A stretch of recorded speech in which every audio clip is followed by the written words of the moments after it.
Oke, paket C. Kita kembali lagi. Dan kali ini kita akan melanjutkan pemahaman baru kita tentang manusia purba. Tapi kali ini spesifik kita akan belajar tentang asal-usul nenek moyang bangsa Indonesia. Oke, ini adalah scientific presentations. Jadi yang akan disampaikan di sini berdasarkan modul yang telah diberikan. Ya, hari ini saya akan memberikan sedikit penjelasan ya. Jadi nenek moyang orang Indonesia itu ya datang itu dari jauh. Jadi kita semua ini terutama yang ada di bagian barat Indonesia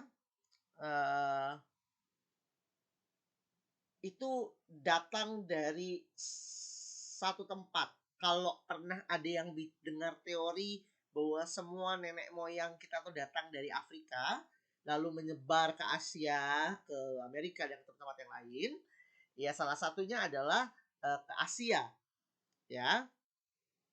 Tapi nenek moyang kita ini ya berdasarkan penelitian dari von Heingelsen, jika asal usul nenek moyang bangsa Indonesia berasal dari Asia Tengah. Diterangkan olehnya bahwa semenjak 2000 sebelum Masehi sampai dengan 500 sebelum Masehi atau dari zaman batu, Neolitikum hingga zaman perunggu, telah terjadi migrasi penduduk purba dari wilayah mana? Yunan, Cina Selatan. Nah, jadi kita ini semua yang terutama tinggal di daerah Indonesia bagian barat ya, atau bahkan mungkin menyebar di berbagai wilayah Nusantara, ini datangnya dari Cina. Iya betul. Jadi kalau di sini ada yang beranggapan bahwa Cina itu non pribumi, jelas bahwa kita juga ada bagian dari mereka. Gitu ya. Dari Yunan, Cina Selatan. Nah, migrasi manusia purba dari daratan Yunan menurut Galden bukan hanya terjadi satu kali, jadi beberapa kali, beberapa gelombang ya. Ia menyebut gelombang migrasi terjadi juga di tahun 400 sampai 300 sebelum Masehi atau zaman perunggu. Orang-orang purba yang bermigrasi tersebut membawa bentuk-bentuk kebudayaan perunggu seperti kapak, kapak sepatu, dan nekara yang berasal dari dataran Dongson. Dengan bermodalkan perahu bercadik itu, nenek moyang kita mengarungi lautan yang luas untuk sampai ke kepulauan Indonesia dan pulau-pulau lain di Austronesia atau bagian dari ini ya, Austronesia tuh timur Indonesia gitu ya, timur Nusantara gitu. Jadi migrasinya itu nggak sekali tapi beberapa gelombang gitu ya. Nah, ada beberapa pembagian bangsa Melayu Indonesia. Jadi kan Indonesia kemudian manusia itu kemudian berkembang, orang yang nyampe ke Nusantara kemudian disebut bangsa Melayu, terutama yang di bagian barat ini tadi kembali lagi ya. Nah, itu dibagi juga beberapa bangsa Melayu Indonesia itu terbagi atas beberapa bangsa, ada beberapa beberapa fase gitu ya. Fase pertama itu disebut Proto Melayu atau Melayu Tua. Bangsa Proto Melayu atau Melayu Tua adalah nenek moyang bangsa Indonesia yang merupakan orang-orang Austronesia yang pertama kali datang ke Nusantara pada gelombang pertama. Tadi kan udah dijelasin ya, ada beberapa gelombang. Salah satunya adalah gelombang pertama di tahun 1500 sebelum Masehi. Nah, bangsa Proto Melayu atau Proto Melayu, itu salah ya, Proto Melayu memasuki wilayah Indonesia melalui dua jalur. Ada jalur barat, yaitu melalui Malaysia dan Sumatera, dan jalur utara atau timur melalui Filipina, Sulawesi. Lalu hasil kebudayaan dari Proto Melayu itu ya, di masa Neolitikum gitu ya, dari orang-orang Australasia terkait itu adalah kapak persegi. Nah, kapak persegi itu yang kemudian menjadi khasnya dari masa Neolitikum dan bangsa Proto Melayu ya. Nah, yang kedua ada namanya bangsa Neotero Melayu gitu atau Melayu Muda. Bangsa Deutro Melayu atau bangsa Melayu Muda adalah nenek moyang bangsa Indonesia yang merupakan orang-orang Austronesia yang datang ke Nusantara pada gelombang kedatangan kedua. Tadi kan ada dibilang ya, ada dua kali ya. Yang pertama itu tadi 1500 sebelum Masehi, ada yang kedua nih, yaitu tahun 400 sampai 300 sebelum Masehi. Bangsa Melayu Muda berhasil melakukan asimilasi dengan para pendahulunya. Yang terakhir adalah bangsa Melayu Tua yang tadi datang duluan ya.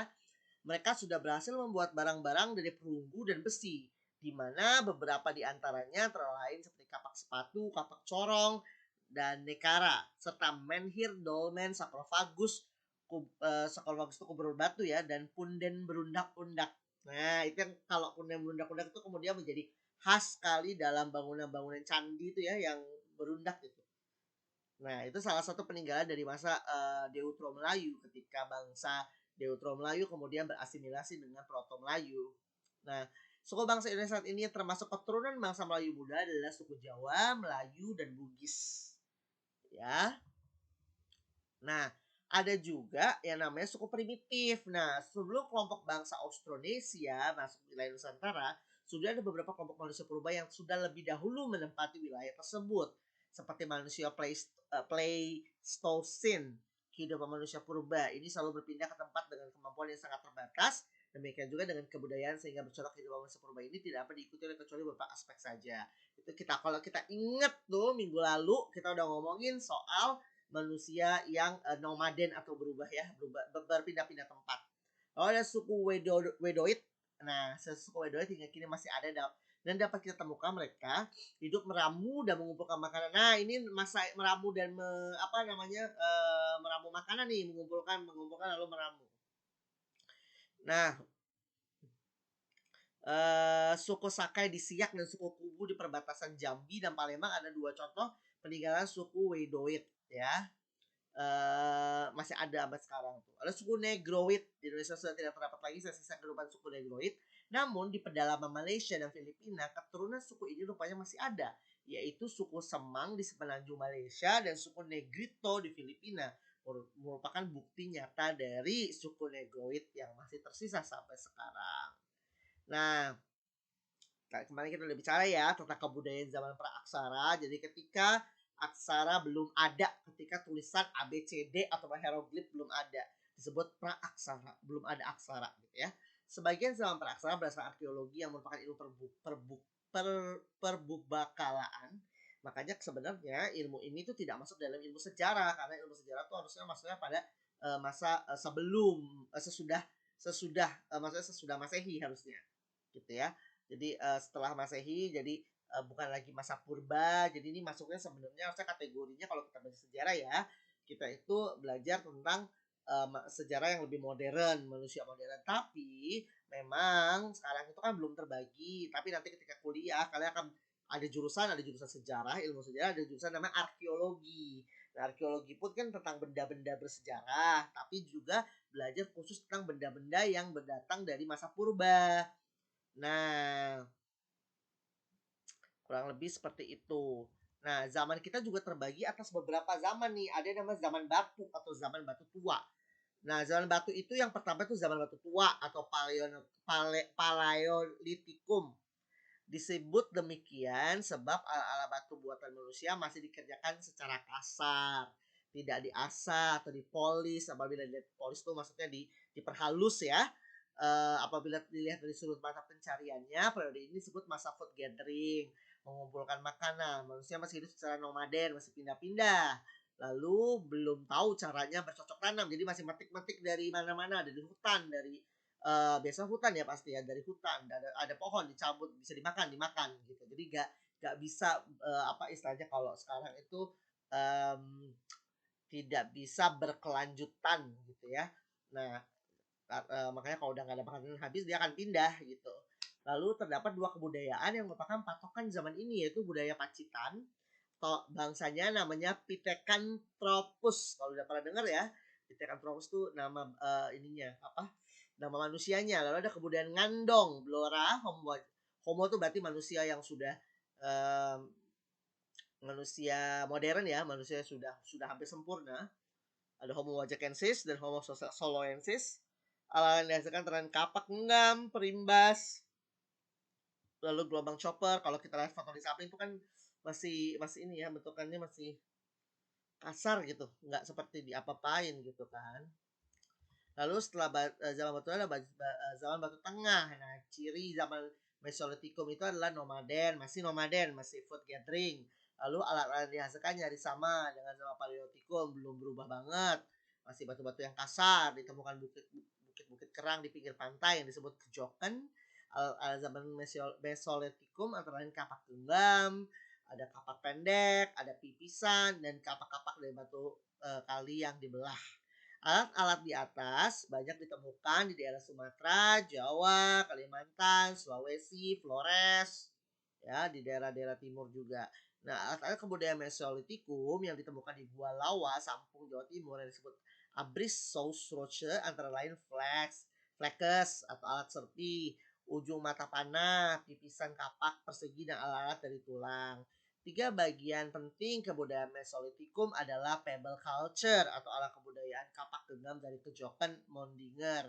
Lalu ada juga bone culture atau alat kebudayaan dari tulang yang terbuat dari tulang. Kalau pernah nonton Flintstones tuh ya, kalau Flintstones suka ada alat dari tulang. Ada Flakes culture, kebudayaan alat serpi dari Abri Sausroche. Lalu juga manusia pendukung kebudayaan Mesolitikum adalah bangsa Papua Melanozoic. Jadi gitu ya. Oke, udah zaman tua, zaman tengah, sekarang kita masuk zaman batu muda nih. Ciri-cirinya apa aja di zaman batu muda? Kapak persegi, bisa beliung. Ini adalah teknologi-teknologi yang mereka ciptakan ketika zaman batu muda ya. Jadi ada kapak persegi, misalnya beliung pacul dan torah yang terdapat di Sumatera, Jawa, Bali, Nusa Tenggara, Maluku, Sulawesi, Kalimantan. Lalu ada kapak batu, kapak persegi berleher dari Minahasa. Perhiasan, udah bisa bikin perhiasan di masa batu muda ini ya. Gelang dan kalung dari batu indah ditemukan di Jawa. Udah pakaian dari kayu, udah mulai pakai pakaian nih, udah bisa mulai memakai, sudah mulai bisa membuat pakaian yang terbuat dari kulit kayu. Lalu ada juga tembikar buat alat masak ya, seperti belangan ditemukan Sumatera, Jawa, Melolo, Sunda. Manusia pendukung di waktu ini adalah Austronesia, Austroasia atau Khmer Indochina. Jadi ya, salah satu karakter dari batu muda. Nah ini yang sering didengar di zaman batu besar, megalitikum. Kalau kita sering dengar ya megalitikum itu namanya zaman batu besar. Nah ini ciri-cirinya nih, hasil kebudayaan yang mereka buat. Ada menhir, tugu batu atau tiang batu yang terbuat dari batu tunggal dan ditempatkan pada suatu tempat tertentu, berfungsi sebagai tempat pemujaan roh nenek moyang.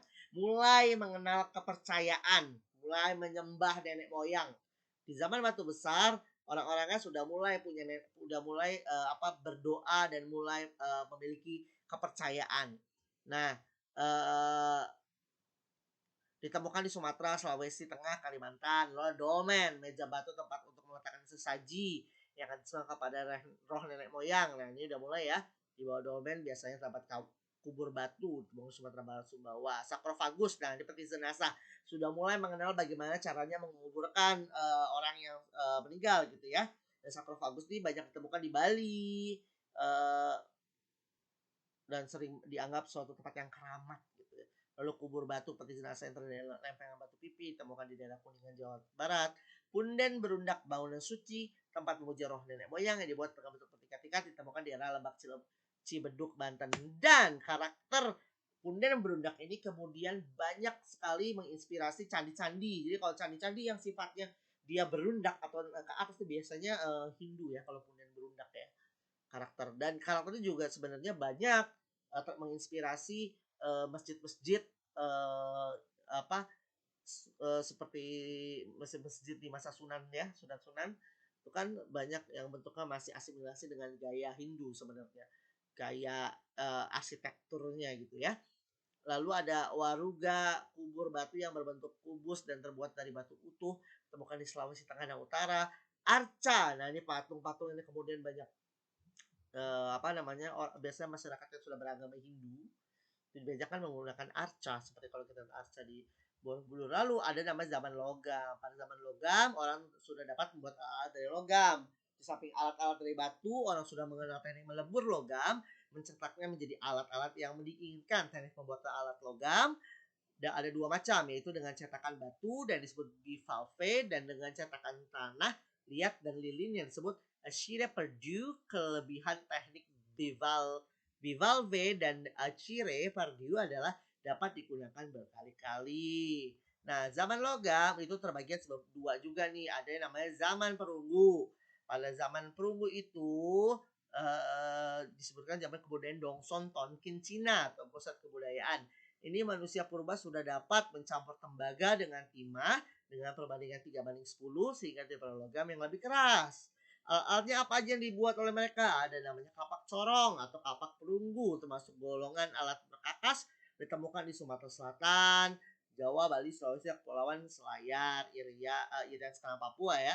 Lalu ada Nengkara Perunggu atau Moko, sejenis dandang yang digunakan sebagai mas kawin ditemukan di Sumatera, Jawa, Bali, Sumbawa, Roti, Selayar, Roti. Pulau Roti ya.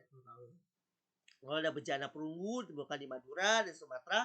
Arca perunggu ditemukan Bangkinang, Riau, Lumajang, Jawa Timur, dan Bogor. Nah, ini arca perunggu. Lalu dibagi dua kan tadi saya bilang ada zaman besi. Nah, pada zaman besi ini orang sudah membawa besi dari bijinya untuk dituangkan menjadi alat-alat yang diperlukan. Teknik peleburan besi lebih sulit dari teknik peleburan tembaga maupun perunggu sebab melebur besi membutuhkan panas yang sangat tinggi yaitu kurang lebih 3.500 derajat Celcius. Lalu apa aja saja yang dihasilkan? Ada mata kapak bertukai kayu, ada mata pisau, mata sabit, mata pedang, cangkul. Alat tersebut ditemukan di Gunung Kidul, Bogor, Besuki, dan Kuno. Perkembangan zaman logam Indonesia berbeda dengan di Eropa. Jadi kalau di Eropa itu berbeda dengan yang terjadi di Indonesia. Karena zaman logam di Eropa itu mengalami 3 fase. Itu bagian itu zaman tembaga, zaman perunggu, dan zaman besi. Di Indonesia khususnya di Asia Tenggara umumnya tidak mengalami zaman tembaga, tetapi langsung memasuki zaman perunggu dan besi secara bersamaan.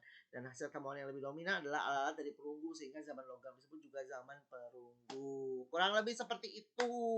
Kalau ada yang mau ditanyakan silakan tanyakan. Kalian juga bisa baca kelanjutan dari modul kalian. Nanti kita akan diskusi. Silakan, saya terbuka untuk pertanyaan. Terima kasih. Oke. Terima kasih pakai C.